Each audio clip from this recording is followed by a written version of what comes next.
There is only one consciousness, one infinite awareness experiencing itself as everything, as you, as me, as every living being, as the universe itself. This is not poetry, this is direct truth realized by mystics across every tradition.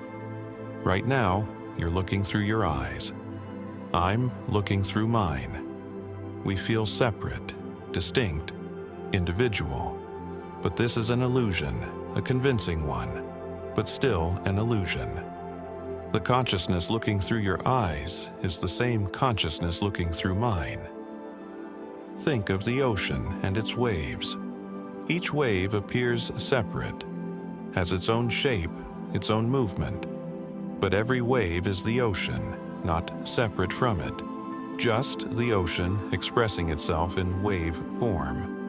You are a wave in the ocean of consciousness, appearing individual, but made entirely of the one substance.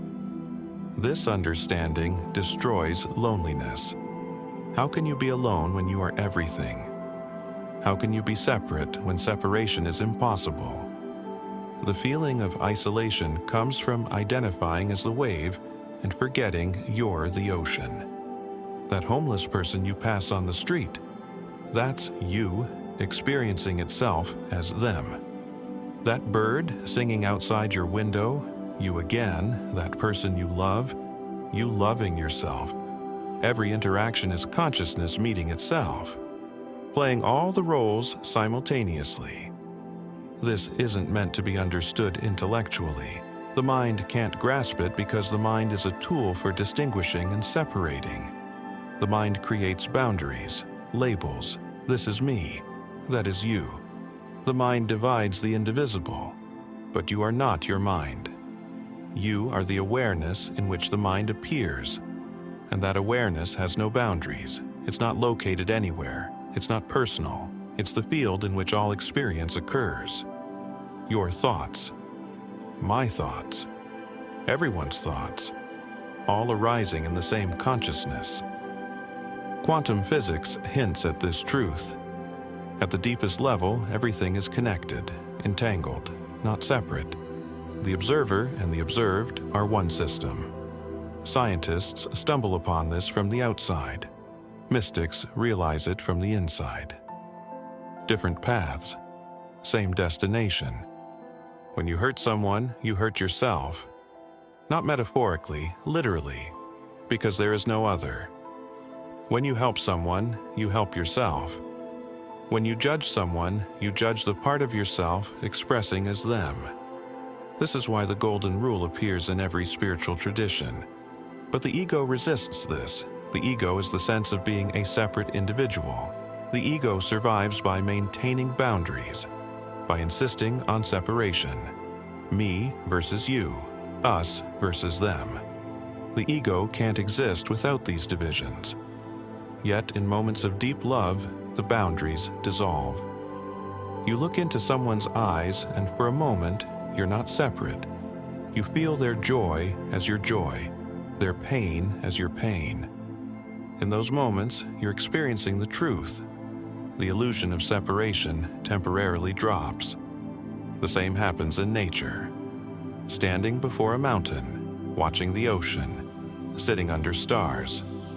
Suddenly, the sense of being a separate observer disappears. You're not looking at nature. You are nature looking at itself. The distinction between inside and outside collapses. This is why meditation often happens in nature. Nature doesn't reinforce the ego.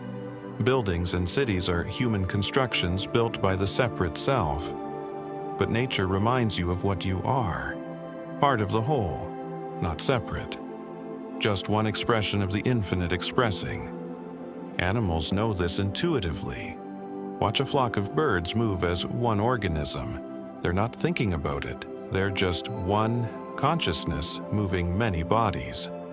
Humans have lost this through overthinking, through identifying with thought. But you can return, not to some past state, but to the recognition that's always available, right here, right now, behind thought, prior to the story. What's here when you're not lost in the narrative of me and my life? Silence, spaciousness, awareness. The same awareness that's reading these words is the awareness that wrote them. The same consciousness that's in you is in everything, not similar, not connected, identical. One awareness, many expressions. This changes how you move through the world. You can't mistreat others when you know they're you.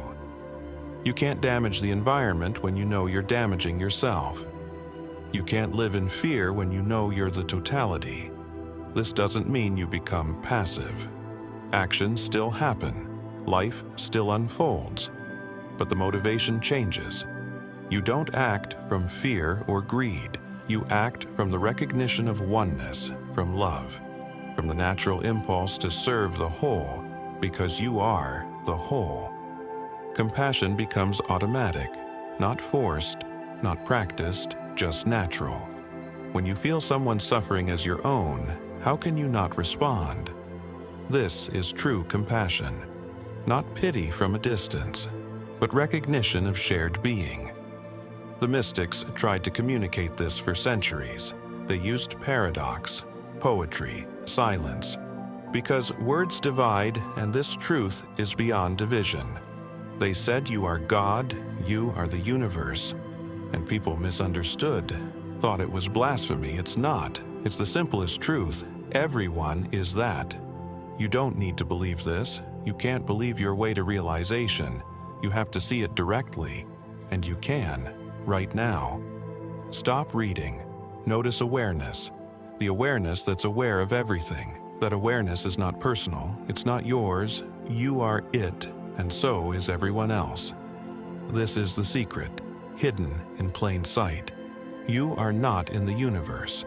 The universe is in you. You are not a fragment of the whole.